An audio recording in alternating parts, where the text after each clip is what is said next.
Welcome to FPL Idea Indonesia. Di video sebelumnya, kami telah menampilkan Game Week 1 Team Selection FPL Idea Indonesia.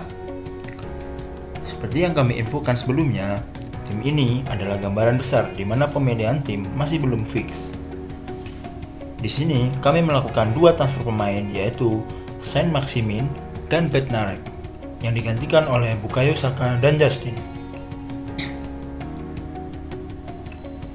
Berikut adalah fix tim kami di game week 1 yang mendapatkan poin sebesar 70. Dari komposisi pemain ini cukup disayangkan beberapa pemain kunci dengan harga yang tinggi kurang memberikan poin maksimal.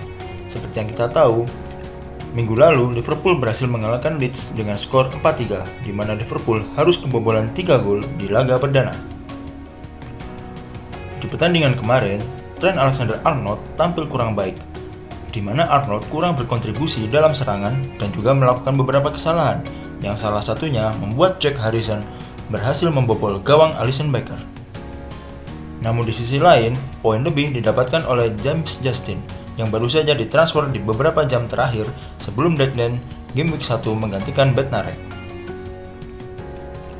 di mana dia dijatuhkan lawan di kotak penalti, sehingga keberhasilan Jamie Vardy mengeksekusi penalti memberikan poin assist untuk Justin.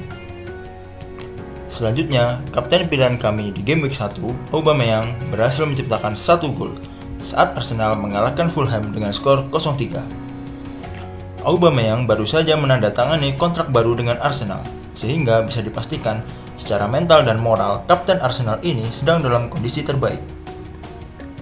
Cukup disayangkan, justru vice kapten kami di minggu lalu, Mohamed Salah menjadi top point player dengan 20 poin, di mana ia mencetak hat-trick di pertandingan perdana. Sangat epik tambahan 13 poin bagi kami jika di game week 1 lalu Salah menjadi kapten pilihan. Selanjutnya, gelandang premium yang biasanya selalu mendapatkan poin ketika Liverpool menciptakan banyak gol, yaitu Mane. Minggu lalu, Mane cukup mengecewakan dengan blank flopnya. Padahal dalam pertandingan kemarin cukup banyak peluang yang ia ciptakan, namun tidak ada gol atau assist yang ia dapatkan. Dan yang terakhir, Patrick Bamford sukses mencetak 1 gol dan mendapatkan 1 bonus poin, di mana ia bermain cukup dominan dan percaya diri saat melakukan pressing kepada Virgil van Dijk yang sangat jarang melakukan kesalahan. Untuk game week 2, strategi kami adalah mengaktifkan wildcard chip, dikarenakan tidak adanya pemain dari duo Manchester dalam squad, dan membuang pemain-pemain yang tidak menjadi starter untuk memaksimalkan potensi poin di beberapa game week ke depan. Dari posisi kiper, kita mengeluarkan Nyland yang merupakan kiper kedua. Lalu di posisi defender ada 3 pemain yang kita keluarkan, yaitu Saliba, Lascelles, dan Alexander-Arnold, di mana Saliba tidak dijadikan starting line up oleh Mikel Arteta, sedangkan Alexander-Arnold sedang tidak dalam kondisi terbaiknya. Ditambah pertandingan berikutnya, Liverpool akan berhadapan dengan Chelsea, sehingga peluang untuk mendapatkan clean sheet cukup kecil. Di posisi gelandang, 3 pemain juga kita keluarkan, yaitu Bukayo Saka yang tidak menjadi starting di pertandingan sebelumnya, Sadio Mane, dan Son yang kurang berkontribusi dalam pertandingan Spurs minggu lalu. Dan yang terakhir, di posisi striker, kita mengeluarkan Alexander Mitrovic yang juga tidak dipilih sebagai starter minggu lalu. Untuk menggantikan posisi Nyland sebagai kiper kedua, kita memasukkan Emiliano Martinez yang baru saja hijrah dari Arsenal menuju Aston Villa, di mana performa Martinez saat ini sedang dalam grafik naik ketika menggantikan Bernd Leno di musim lalu sebagai penjaga gawang Arsenal.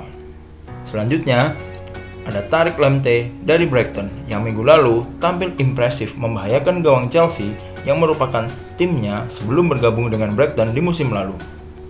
Dia berhasil melakukan 2 dribbling dan 1 shot di pertandingan sebelumnya dan sukses menciptakan 1 assist kepada Trossard saat menjebol gawang Chelsea minggu lalu.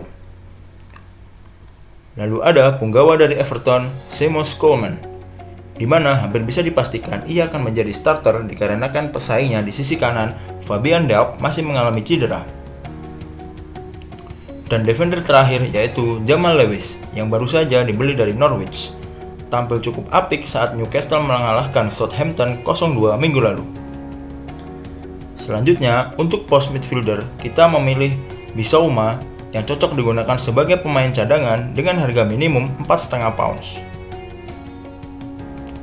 Namun bisa dipastikan ia akan menjadi starter. Dan berikutnya, winger utama dari Manchester City, Raheem Sterling, menjadi pilihan kami untuk menggantikan Mane sebagai salah satu gelandang dengan harga premium dan diferensial, di mana kebanyakan FPL manager lebih memilih Kevin De Bruyne. Lalu, untuk pos gelandang yang terakhir, kita memilih playmaker serba bisa dari United, Bruno Fernandes sebagai pengganti Son, di mana MU akan menjamu Crystal Palace di Old Trafford akhir pekan ini. Dan terakhir di posisi striker ada bomber Everton yang kemarin membuat banyak peluang dan shot namun belum menciptakan gol, Richarlison. Untuk week ini kami tetap mempercayakan ban kapten kepada Aubameyang, di mana Arsenal akan menjamu West Ham di kandang minggu depan.